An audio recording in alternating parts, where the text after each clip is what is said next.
वोटरों को प्रलोभन देने के लिए चुनाव के दौरान जब चुनाव चल रहे थे, वोटिंग हो रहे थे, उस समय तक खाते में पैसा जाता रहा। चुनाव आयोग की भूमिका सत्ता के साथ दिखी, यह लोकतंत्र के लिए चिंतनीय है। बिहार विधानसभा चुनाव में महागठबंधन के निराशाजनक प्रदर्शन के बाद समीक्षात्मक बैठकों का जो दौर है और सिलसिला जो है वो जारी हो गया है। बीते दिनों आपने देखा होगा कि आरजेडी के जितने हारे प्रत्याशी थे, जो प्रत्याशी हार चुके थे, उनकी भी एक बैठक बुलाई गई थी। उसके बाद कल दिल्ली में कांग्रेस की एक समीक्षात्मक बैठक थी और आज महागठबंधन की एक समीक्षात्मक बैठक बुलाई गई है, जहां महागठबंधन के तमाम विधायक और तमाम बड़े चेहरे मौजूद रहेंगे और तेजस्वी यादव के नेतृत्व में समीक्षात्मक बैठक का आयोजन किया गया है। तेजस्वी यादव भी दिल्ली से पटना पहुंच चुके हैं और इस बैठक का नेतृत्व करने वाले हैं। कई तरह की बैठक में समीक्षाएं की जाएंगी, हार को लेकर विचार किया जाएगा कि हार में कैसे कुछ हुआ जिसके कारण जो है महागठबंधन को इतनी बड़ी हार का निराशाजनक जो प्रदर्शन था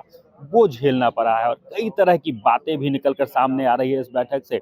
अभी तमाम जो विधायक हैं वो आ रहे हैं, आप विजुअल के माध्यम से देख पा रहे होंगे, और एक खबर भी उड़ती उड़ती निकलती आ रही है कि क्या महागठबंधन में अब सब कुछ ठीक है, क्योंकि एक तरफ जहां कांग्रेस अपनी समीक्षात्मक बैठक कर रही है, एक तरफ जहां आरजेडी भी कर रही थी, लेकिन आज महागठबंधन के पूरे कोर जितने घटक दल हैं उनकी एक बैठक है और बैठक में जो समीक्षाएं होंगी कि चुनाव को लेकर और साथ ही जो विधानसभा सत्र आने वाले हैं उनको लेकर भी चर्चाएं जो है वो प्रबलता के तौर पर होने वाली है। लेकिन खबर ये भी है कि क्या महागठबंधन में सब कुछ ठीक चल रहा है, इस बात को लेकर भी शक्ति यादव भी अपना बयान देते हुए नजर आए हैं कि अभी तक महागठबंधन में जो है वो सब कुछ ठीक है।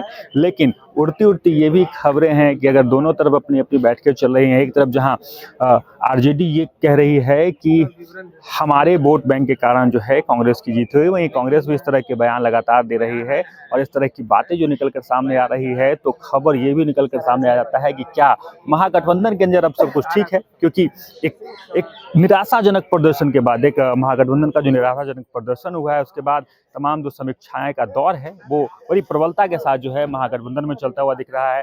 कांग्रेस भी अपने दिल्ली में लगातार समीक्षा बैठक कर रही है। अपने हारे हुए विधायकों के साथ जदयू ने भी बीते दिनों समीक्षात्मक बैठक की थी और अभी महागठबंधन का जो एक बैठक है उसका दौर जो सिलसिला जो है शुरू हो चुका है। तमाम विधायक भी पहुंच रहे हैं, विजुअल और तस्वीरों के माध्यम से आप देख पा रहे होंगे।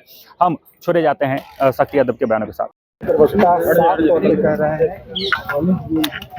सर बैठक खुद की गई है सर, किन एजेंडा को लेकर बैठक, क्या बैठक में एजेंडा है?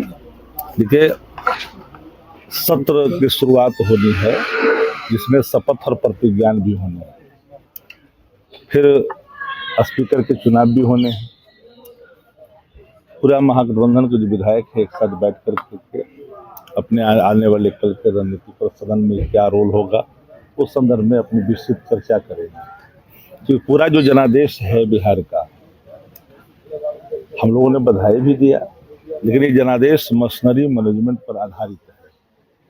ये जनादेश बिहार के खजानों को, वोटरों को प्रलोभन देने के लिए चुनाव के दौरान जब चुनाव चल रहे थे, वोटिंग हो रहे थे, उस समय तक खाते में पैसा जाता रहा।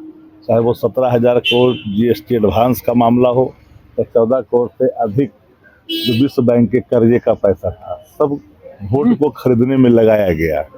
इसलिए सारी बातें हैं, हम बातों पर लोग देख भी रहे हैं और दुनिया के लोकतंत्र में पहली घटना है कि चुनाव आयोग की भूमिका सत्ता के साथ दिखी है। यह लोकतंत्र के लिए चिंतनीय है। यह चिंता का विषय है, देश चिंता कर रहा है कि आखिरकार लोकतंत्र का क्या होगा।